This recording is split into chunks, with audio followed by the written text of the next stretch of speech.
محمدا رسول الله ويقيني. Sahabat Muslim, ingatkah kisah tentang Nabi Musa alaihissalam yang Allah selamatkan dari Fir'aun dan bala tentaranya di bulan Muharram? Untuk menghormati bulan ini, Allah Subhanahu wa Ta'ala haramkan peperangan, dan Allah menginginkan umatnya untuk memperbanyak melakukan kebaikan dan amal saleh. Di bulan ini pun terdapat suatu hari yang dapat mengampuni dosa setahun yang lalu dengan berpuasa di hari tersebut. Hari yang dimaksud adalah hari Asyura, yakni tanggal 10 Muharram. Namun bulan Muharram juga mengisahkan sebuah duka. Duka dengan wafatnya penghulu pemuda penghuni surga, cucu Rasulullah Husain bin Ali bin Abi Thalib radhiyallahu anhu. Lantas, bagaimanakah kisahnya? Kisah menyedihkan, namun banyak yang menyimpang siurkan penyebab wafatnya beliau. Bahkan dengan mengingat hari wafat beliau, ada yang meratapi dan menyiksa diri mereka. Seperti apa kisahnya? Mari simak ulasannya.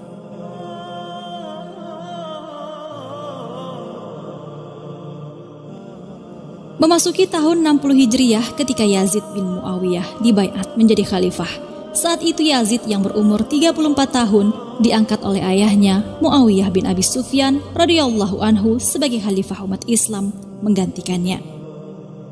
Ketika Yazid dibaiat, ada dua orang sahabat Nabi yang enggan membaiatnya. Mereka adalah Abdullah bin Zubair dan Husain bin Ali bin Abi Thalib.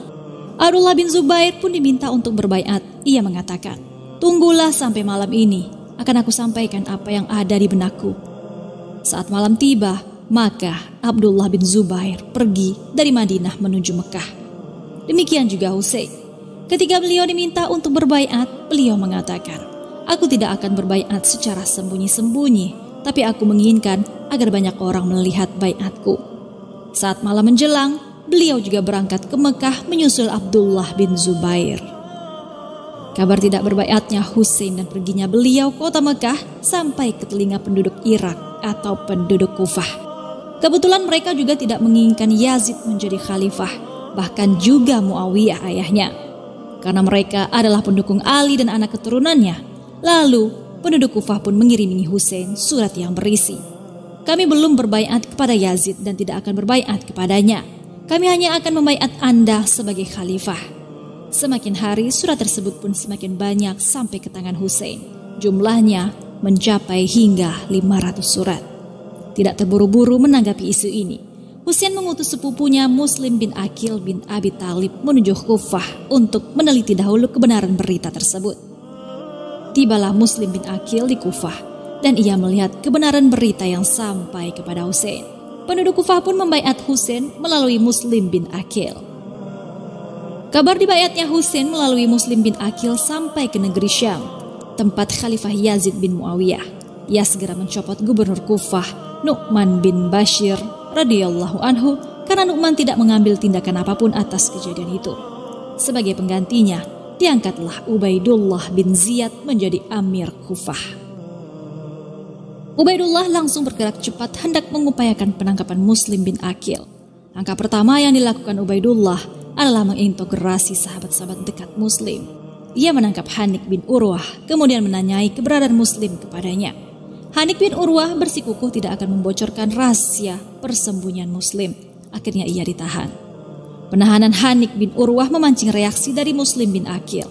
Ia mengerahkan 4.000 orang mengepung benteng Ubaidullah bin Ziyad, menekannya agar membebaskan Hanik. Sayang, kisah pengkhianatan penduduk Kufah ternyata berulang. Mereka yang sebelumnya membaiat Muslim bin Aqil pergi meninggalkannya. Di siang hari saja, jumlah 4.000 tersebut menyusut hanya menjadi 30 orang.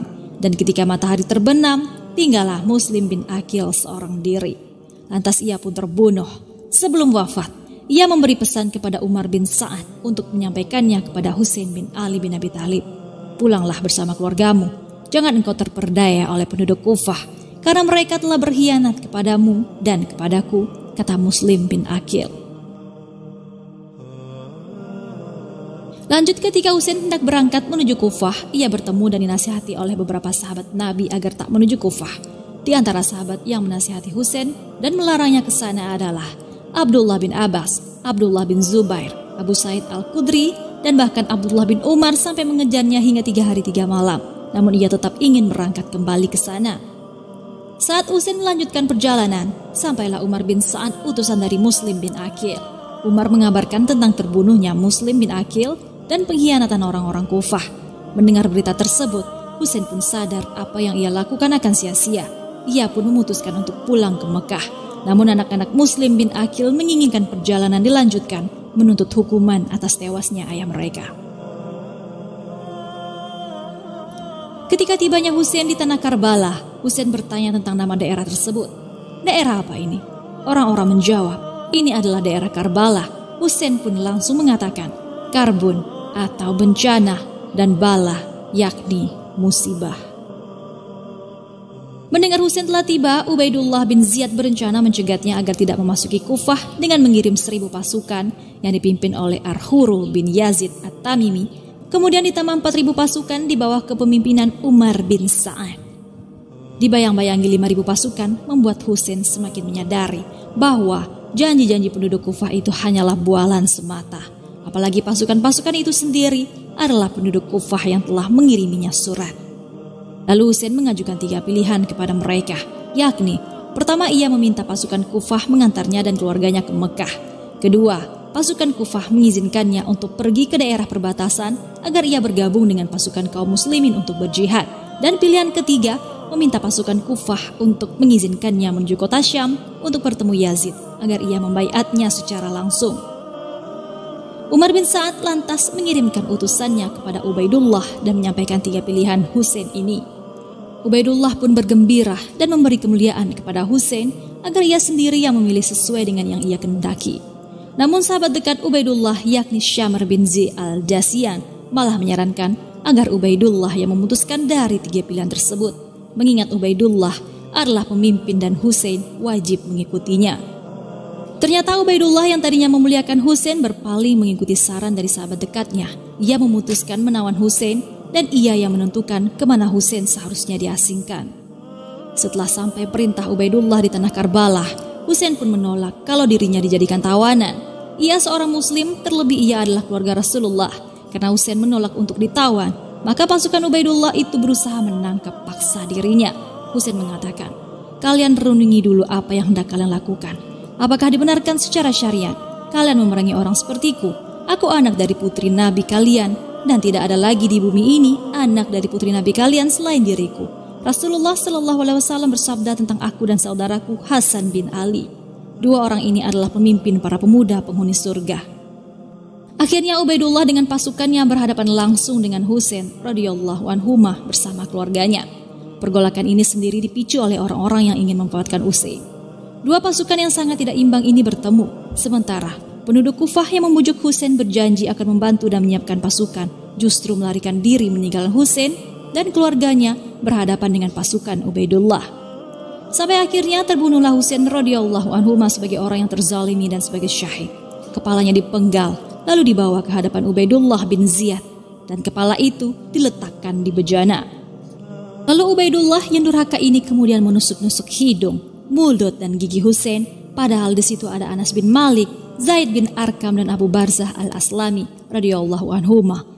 Anas radhiyallahu anhu mengatakan, singkirkan pedangmu dari mulut itu, karena aku pernah melihat mulut Rasulullah SAW mencium mulut itu. Mendengarnya, orang durhaka ini pun mengatakan, seandainya saya tidak melihatmu sudah tua renta yang akalnya sudah rusak, maka pasti kepalamu juga saya penggal. Alangkah tinggi rasa hormat para sahabat Rasulullah kepada Rasulullah SAW, dan alangkah sedih hati mereka menyaksikan cucu Rasulullah, orang kesayangan beliau, dihinakan di depan mata mereka. Dari sini kita mengetahui betapa banyak riwayat palsu tentang peristiwa ini yang menyatakan bahwa kepala Husain radhiyallahu anhumah diarak sampai diletakkan di depan Yazid rahimahullah. Bahkan ada yang mengatakan bahwa Yazidlah yang menusuk-nusuk gigi Husain, dan para wanita dari keluarga Husain radhiyallahu anhumah dikelilingkan ke seluruh negeri dengan kendaraan tanpa pelana, ditawan dan dirampas. Semua ini merupakan kepalsuan yang dibuat Rafidah atau Syiah. Karena Yazid rahimahullah saat itu sedang berada di Syam, sementara kejadian memilukan ini berlangsung di Irak. Yazid sendiri sangat menyesalkan terjadinya peristiwa menyedihkan itu, dan tidak diragukan lagi bahwa Husain radhiyallahu anhu terbunuh dalam keadaan terzalimi. Ibnu Taimiyah rahimahullah mengatakan bahwa pembunuhan terhadap Husain tidak lebih besar daripada pembunuhan terhadap para rasul. Allah Subhanahu wa taala telah memberitahukan bahwa Bani Israel telah membunuh para nabi tanpa alasan yang benar. Ini merupakan bantahan telak bagi kaum Syiah yang meratapi kematian Husain radhiyallahu anhu, namun tidak meratapi kematian para nabi. Mereka meluahkan dengan kesedihan mendalam pada hari Asyura seperti menampar-nampar, berteriak, merobek-robek sampai-sampai mencaci maki dan melaknat generasi salaf. Masukkan orang-orang yang tidak berdosa ke dalam golongan orang yang berdosa. Kemudian riwayat-riwayat tentang Husain radhiyallahu anhu dibacakan yang kebanyakan merupakan kebohongan karena tujuan mereka adalah membuka pintu fitnah atau perpecahan di tengah-tengah umat. Itulah mereka yang mengakui Syiah atau pendukung Ali dan keluarganya.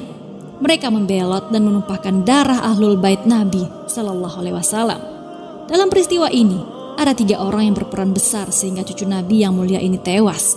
Mereka adalah Ubaidullah bin Ziyad, Syamr bin Zi al-Jauziyah, dan Sinan bin Anas. Ketiga orang ini adalah Syiah atau pendukung Ali di perang Siffin. Mereka termasuk dalam barisan pasukan Ali bin Abi Thalib.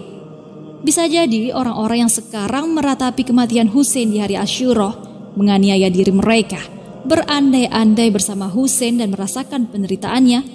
Seandainya mereka berada di hari tersebut, mereka akan turut serta dalam pasukan Kufah dan membelot dari Husain bin Ali bin Abi Thalib radhiyallahu anhuma. Wallahu a'lam bishawab. Sahabat Muslim, demikianlah sekilas mengenai peristiwa pembunuhan Husain radhiyallahu anhuma.